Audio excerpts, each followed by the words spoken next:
Bonjour, dans cette vidéo, nous allons voir quelques généralités sur le système urinaire. Le système urinaire désigne le système qui permet d'évacuer les produits du catabolisme sous la forme d'un liquide qui est l'urine.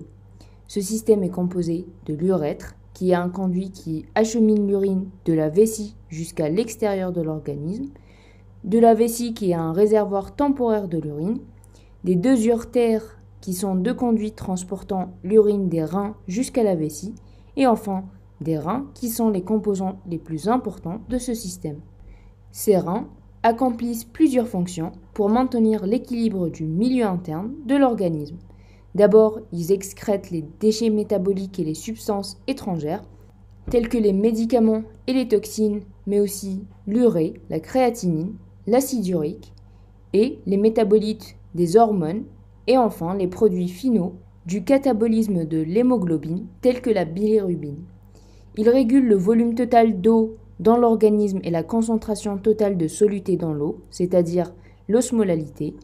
Ils régulent la concentration des divers agents dans le liquide extracellulaire. Ils assurent l'équilibre à long terme entre les acides et les bases. Ils contribuent à la néoglucogénèse durant les périodes de jeûne prolongé. Ils transforment la vitamine D en sa forme active. Et enfin, ils produisent l'érythropoïétine et la rénine qui interviennent dans la production des érythrocytes et la régulation de la pression artérielle. Les reins sont situés dans la région lombaire en position rétropéritonéale et ils sont tendus à peu près entre T11 à L2 ou L3. Comme le rein droit est comprimé par le foie, il est un peu plus bas que le rein gauche. Chaque rein présente au niveau de sa face médiale une fente, le île rénal, qui conduit au sinus rénal. Au niveau de ce île se trouvent les vaisseaux sanguins et lymphatiques, les nerfs et les uretères, et qui se regrouperont ensuite au niveau du sinus rénal. Le rein est entouré par 3 couches de tissus qui le soutiennent. La capsule fibreuse qui prévient les infections provenant des régions avoisinantes, la capsule adipeuse du rein qui est une masse adipeuse et qui protège le rein, et enfin le fascia rénal qui est formé de 2 lames ou feuillets antérieures et postérieures unies. C'est une couche de tissu conjonctif dense qui relie le rein et la glande surrénale aux structures voisines. Passons maintenant à la structure interne du rein. En coupe frontale, il est constitué d'un cortex rénal, d'une médula et enfin d'un pelvis. Le cortex constitue la partie la plus externe. La médula est plus profonde et elle présente des masses de tissu en forme de cône, les pyramides rénales ou de Malpighi, qui présentent au niveau de leur sommet des papilles rénales. Ces pyramides présentent des rayures correspondant aux faisceaux de tubules et de capillaires. Au niveau de la base de ces dernières, il existe des pyramides appelées pyramides de Ferrin, qui sont séparées par du tissu cortical, formant le labyrinthe.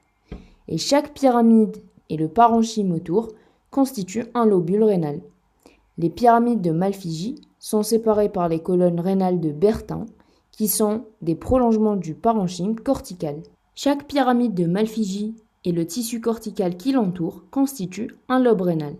Le pelvis rénal ou encore bassinet est un tube qui communique avec l'uretère. À l'intérieur du rein, il se prolonge par 2 ou 3 calices rénaux majeurs qui, à leur tour, se ramifient pour donner des calices rénaux mineurs où débouchent les papilles des pyramides. Les calices reçoivent l'urine qui est continuellement produite et acheminée par des orifices papillaires et ils s'ouvrent sur le pelvis rénal.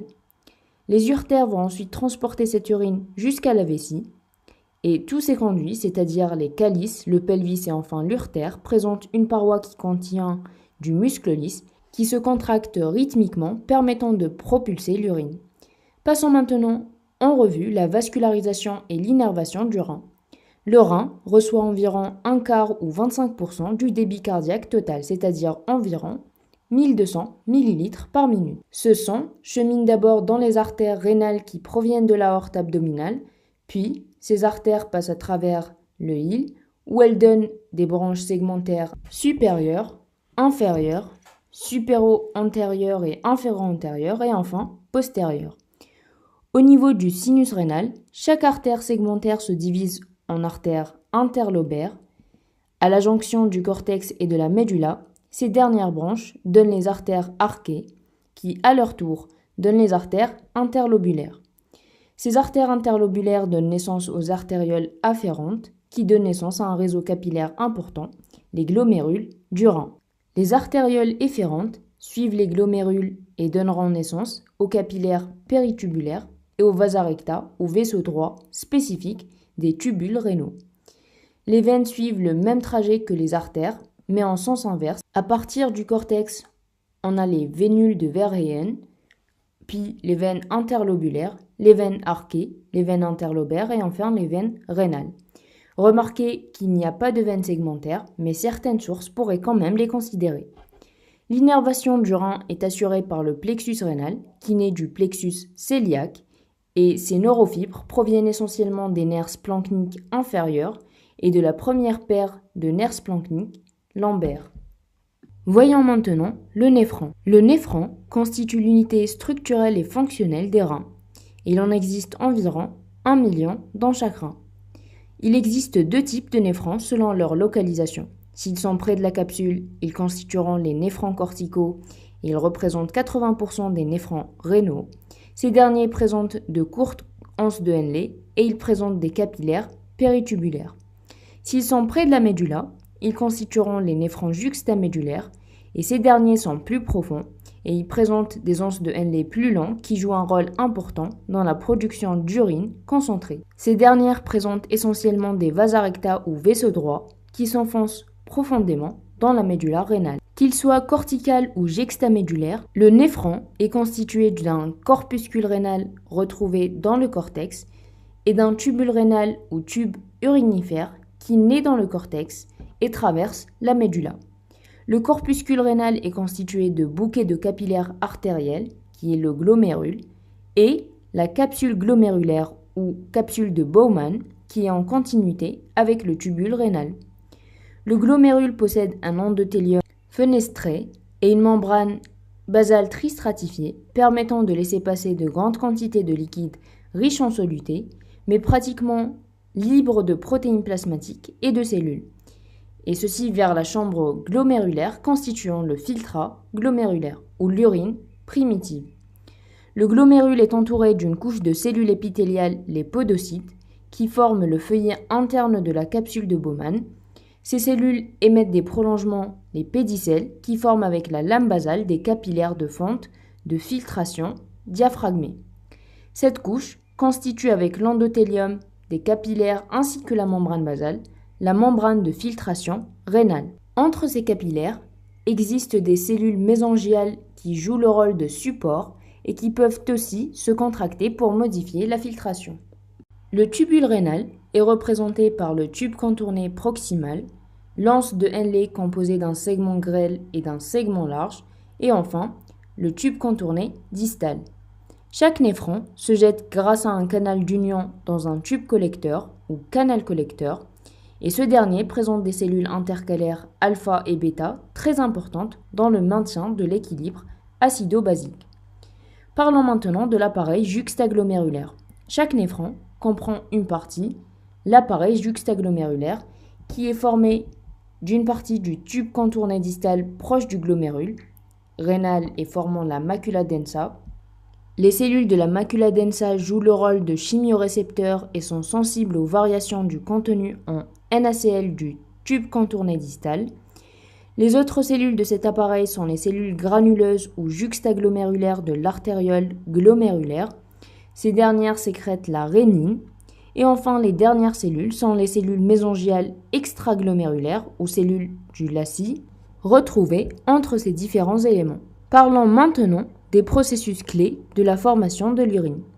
Comme nous l'avons vu au début, la fonction essentielle du rein est la formation de l'urine, et pour ce faire, il existe trois principaux processus. D'abord, la filtration glomérulaire qui a lieu dans le corpuscule rénal et qui correspond au déversement du sang filtré dépourvu de cellules et de protéines dans la chambre glomérulaire. La réabsorption tubulaire qui consiste à récupérer certaines substances du filtrat vers le sang de manière sélective, et elle se fait dans les tubules rénaux et les canaux collecteurs. Tout ce qui n'est pas réabsorbé forme l'urine. Et enfin, la sécrétion tubulaire, qui consiste à laisser passer certaines substances du sang de manière sélective dans le filtrat. Et elle se fait comme pour la réabsorption tubulaire dans les tubules rénaux et les canaux collecteurs. Récapitulons. Le système urinaire est le système qui permet d'évacuer l'urine et il est composé des reins, des uretères, de la vessie et enfin de l'urètre. Le rein constitue l'organe le plus important de ce système et il a plusieurs fonctions, notamment la régulation du volume d'eau et la concentration des ions. Il assure l'équilibre acido-basique, il excrète les déchets métaboliques et les substances étrangères, il produit l'érythropoïétine et la rénine, il active la vitamine D et enfin il contribue à la néoglucogénèse. Chaque rein est constitué d'un cortex, d'une médula et d'un pelvis rénal retrouvé au niveau du sinus rénal. Le rein reçoit 25% du débit cardiaque par l'intermédiaire des artères rénales qui se ramifient en artères segmentaires, puis interlobaires, arquées et enfin interlobulaires, qui seront à l'origine des artérioles afférentes, puis des glomérules du rein, les artérioles efférentes et enfin les capillaires péritubulaires et les vasa recta. L'unité structurelle et fonctionnelle du rein est représentée par le néphron, qui est formé par un corpuscule rénal et un tubule rénal. Les différentes parties d'un même néphron, corpuscule, artériole et enfin tubule contourné distal forment l'appareil juxtaglomérulaire.